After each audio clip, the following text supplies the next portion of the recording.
طلبہ کی قابلیت کا انحصار تعلیم پر ہوتا ہے. تعلیم چاہے رسمی ہو یا غیر رسمی ہو، براہ راست ہو یا بالواسطہ ہو، یہ طلبہ کی ذہنی تربیت کر کے نئے خیالات پیدا کرتی ہے جو کہ ان کے مستقبل میں درپیش چیلنجز کا مقابلہ کرنے کے لیے معاون ثابت ہوتی ہے. طلبہ چند ہیبٹس کو اپنا کر اپنی قابلیت کو بہتر بنا سکتے ہیں. سب سے پہلے وہ مطالعہ کرنے کی عادت ڈالیں. مطالعے کی عادت طلبہ کی استعداد کی کنجی اور صلاحیتوں کو بیدار کرنے کا بہترین آلہ ہے. دنیا کا بہترین علم کتابوں میں محفوظ ہے، جس کی بدولت وہ ہر لمحہ اپنی معلومات اور زاویہ فکر و نظر کو وسیع سے وسیع تر کر سکتے ہیں. سیکنڈ ون، تحریر کرنا.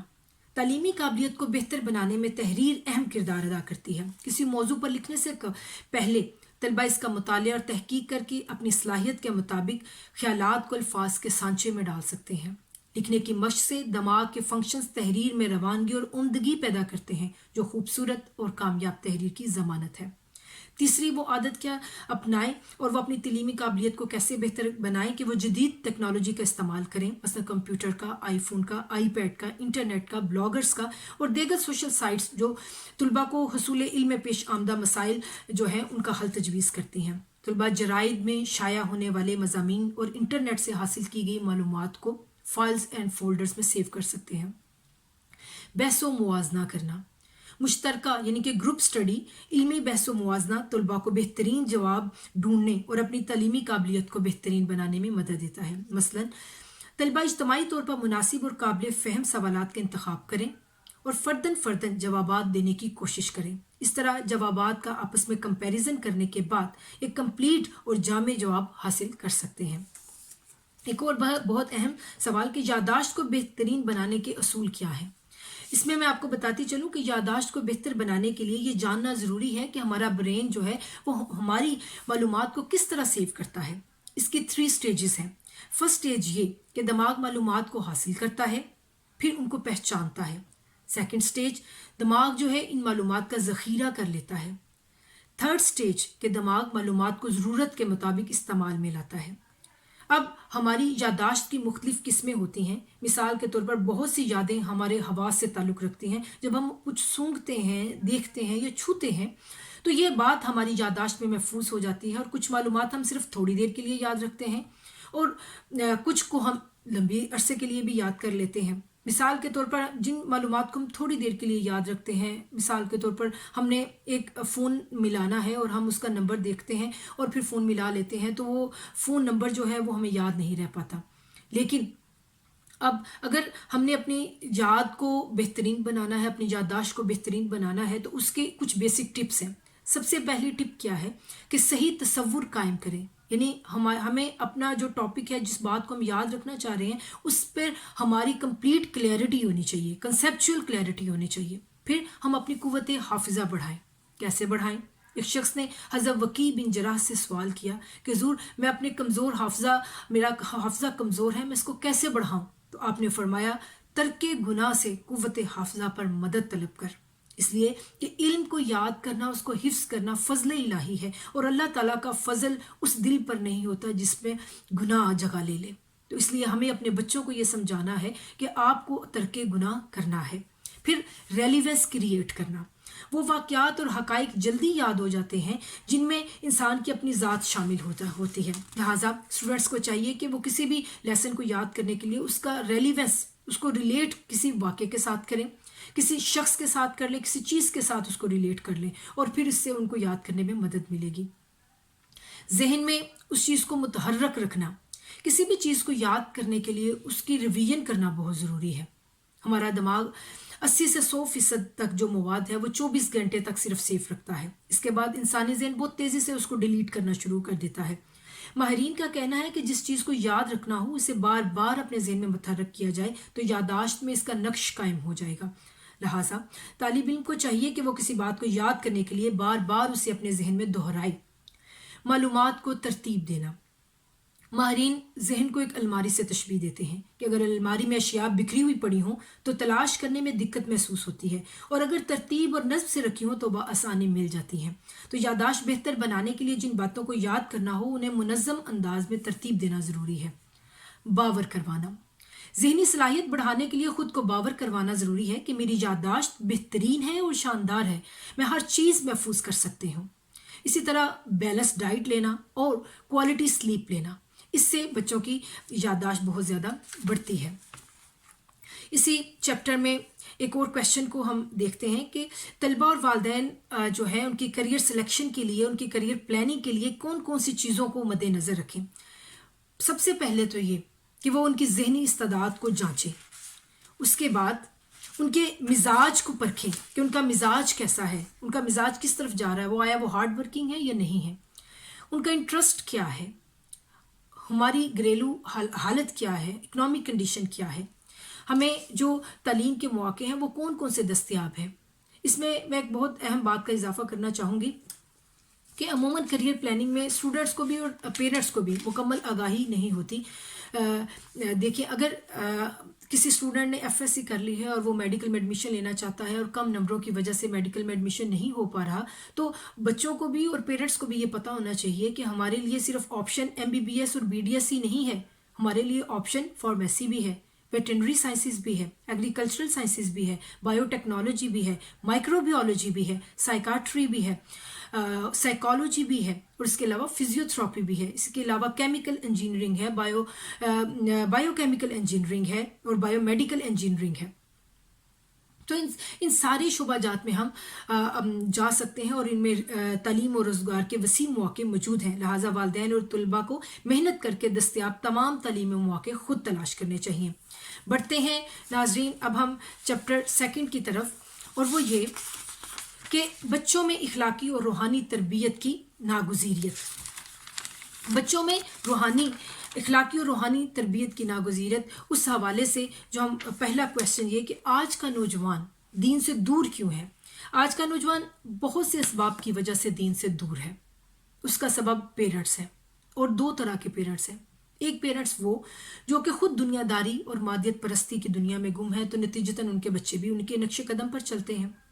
سیکنڈ کیٹیگری ایسے پیرنٹس کی آ جاتی ہے جو خود تو نیک ہیں، پارسا ہیں، متقی ہیں، مگر وہ اپنے بچوں کی تعلیم و تربیت جو ہے، جو دینی تعلیم و تربیت ہے، اس کو یکسر نظر انداز کر دیتے ہیں اور یہ فرض کر لیتے ہیں کہ بچے خود ہی سیکھ جائیں گے۔ ایسا نہیں ہوتا۔ وہ سمجھتے ہیں کہ جس طرح ہم متقی اور پرہیزگار ہیں، اس طرح ہمارے بچے بھی ہمارے نقش قدم پر چلتے ہوئے دین پر قائم رہیں گے۔ ان کے یہ سوچ درست نہیں ہے، کیونکہ ظاہری اعمال کی اصلاح کے ساتھ ساتھ باطنی اعمال کی اصلاح بچوں کی تربیت کے دائرہ کار میں شامل ہے۔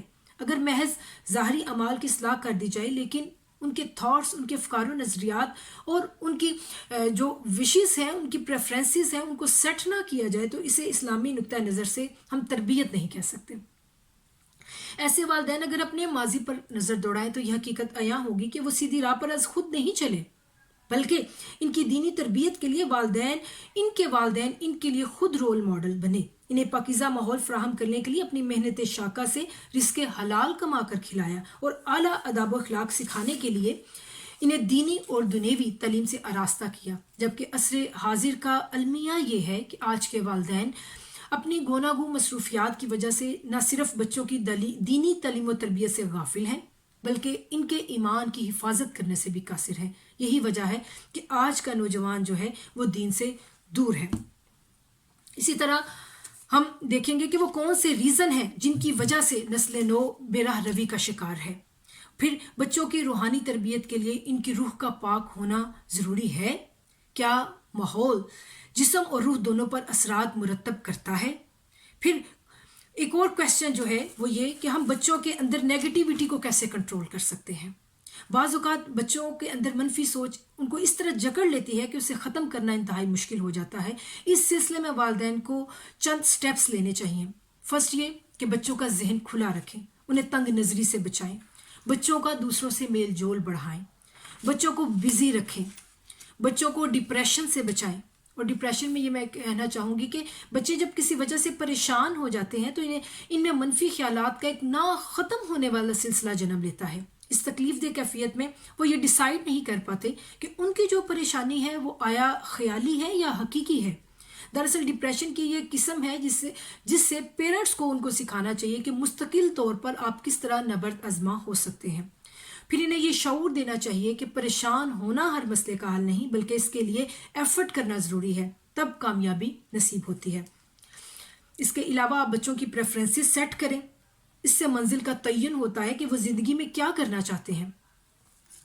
ناظرین، اسی طرح بچے کو بتایا جانا چاہیے کہ جھوٹ اور سچ میں فرق کیا ہے، کیا مذاق میں جھوٹ بولنا جائز ہے، اور یہ کہ بچوں میں سچ بولنے کی عادت کیسے پیدا کی جائے، بچوں میں ہمبلنس کیسے کریٹ کی جائے، کس طرح ہم انہیں ایروگنس سے بچا سکتے ہیں، بچوں کو چغل خوری، غیبت اور بہتان جیسی بری عادات سے کیسے بچایا جائے، بچوں میں عبادت کا ذوق پیدا کرنے کے لیے پیرنٹس کون سے وظائف کریں، بچوں کو ہم طہارت کی تربیت کیسے دیں، بچوں کو تیمم کرنا سکھائیں، بچوں کو نماز کے ظاہری اور باطنی آداب کیسے سکھائیں، کون سی ایسی 10 صورتیں ہیں جو بچوں کو حفظ کرانا بہت زیادہ ضروری ہے، جو کہ نماز میں بھی پڑھی جاتی ہیں۔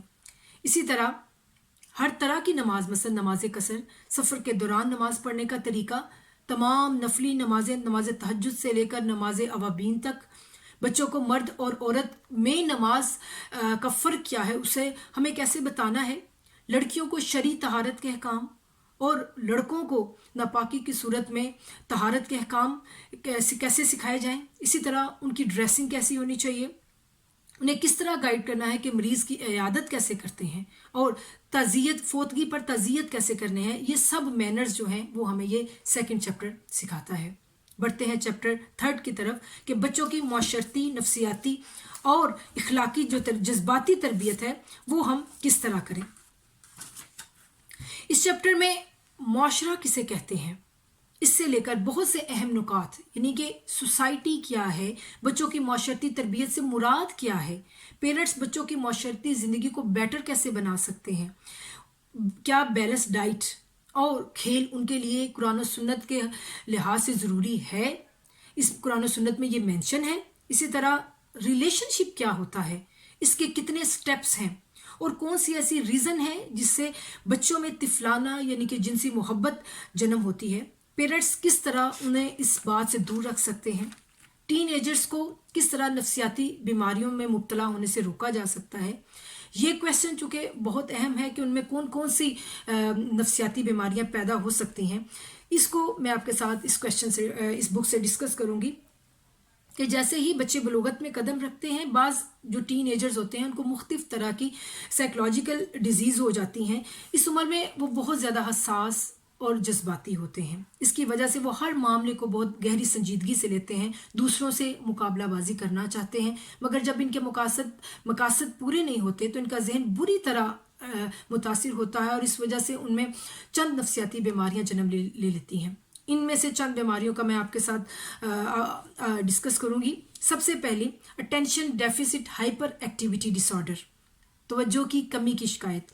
اس بیماری میں مبتلا ٹین ایجرز میں مختلف علامات ظاہر ہوتی ہیں، مثلا وہ بہت زیادہ ایموشنل ہوتے ہیں، اپنی اسٹڈی میں انٹرسٹ نہیں لیتے، بڑوں کی بات سنی انسنی کر دیتے ہیں، اپنی باری کا انتظار نہیں کرتے، کیوں میں لگنا پسند نہیں کرتے۔ سیکنڈ جو بیماری ہے وہ یہ بیہیویئر ڈس آرڈر ڈسرپٹیو، رویہ جاتی خرابی اور انتشار۔ اس بیماری میں مبتلا جو ٹین ایجرز ہوتے ہیں ان کو بہت زیادہ غصہ آتا ہے، وہ برتن توڑتے ہیں، چیزیں پھینکتے ہیں اور دوسروں سے لڑائی جھگڑا کرتے ہیں۔ تیسری ہے موڈ ڈس آرڈر، وہ اپنے موڈ کی پیک پر ہوتے ہیں، اور یہ سب سے زیادہ خطرناک بیماری ہے، اور یہ بائی پولر ہونا ہے، یعنی کہ جو بچے بائی پولر ہوتے ہیں نفسیاتی دباؤ کی وجہ سے ذہنی خلفشار کا شکار ہو جاتے ہیں، کبھی تو ان کا موڈ بہت اچھا ہو جاتا ہے اور کبھی اس میں بہت شدت آ جاتی ہے اور وہ ان کا موڈ خراب ہو جاتا ہے۔ پھر ڈپریشن، اس بیماری میں ٹین ایجر بچوں کی ذہنی نشو و نما نہیں ہوتی اور وہ زیادہ تر خاموش رہتے ہیں۔ پھر اینگزائٹی ڈس آرڈر، ایسے بچوں میں سپریشن اینگزائٹی ڈس آرڈر ہوتا ہے جس میں انہیں گم ہونے کا خدشہ ہوتا ہے، وہ والدین کے ساتھ چپکے رہتے ہیں کہ کہیں وہ اپنے والدین سے الگ ہو کر پیچھے نہ رہ جائیں، ایسے بچوں کو عموماً کھو جانے کا ڈر رہتا ہے۔ پھر سوشل فوبیا، اس کے علاوہ اوبسیسو کمپلسیو ڈس آرڈر، اس بیماری کا شکار ٹین ایجرز وہمی ہوتے ہیں بہت زیادہ۔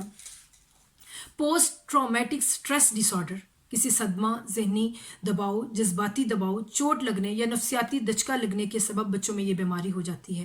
اور آخر پر 9ویں بیماری جو ہے وہ جنرلائز انگزائٹی ڈس آرڈر، ایسے بچوں کی طبیعت میں فکر اور پریشانی رہتی ہے کہ کوئی بھی بات کی جائے اس سے وہ بہت زیادہ فکر مند ہو جاتے ہیں۔ بہت ہی اہم کویشچن جو ہے کہ اگر بچہ کسی برائی میں مبتلا ہو جائے تو پیرنٹس اس کو کیسے روکیں؟ کون سے ایسے ریزن ہیں جس کی بنا پر پیرنٹس جو ہیں بچوں کی اچھی تربیت کرنے میں ناکام ہو جاتے ہیں؟ ایسے اور بہت سے اور اہم سوالات کا جوابات جاننے کے لیے آپ کو اس کتاب کا مطالعہ کرنا بہت ضروری ہے۔ اگر آپ اس کو فل فور خرید نہیں سکتے تو آپ اس کا PDF ورژن جو ہم نے نیچے دیا ہے لنک میں اس کو ضرور اسٹڈی کریں۔ اولن تو آپ اس بک کو لازمی خریدیں، منہاج پبلیکیشنز UK کی ایپ پر جا کر اس کو ریڈ کریں تاکہ ہم مستقبل کے اچھے والدین بن سکیں۔ فی امان اللہ و رسول صلی اللہ علیہ وسلم۔